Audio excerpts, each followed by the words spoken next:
she wasn't allowed to go to Kheyder.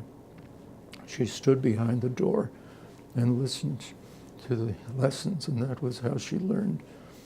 She had no formal education, to my knowledge, except perhaps one or 2 years of grade school. And maybe the 1 year she was in New York City.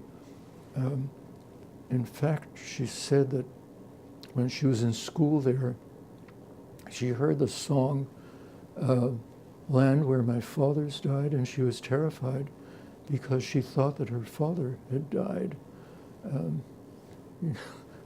So when she came home after school, she was immensely relieved to find that he was still there.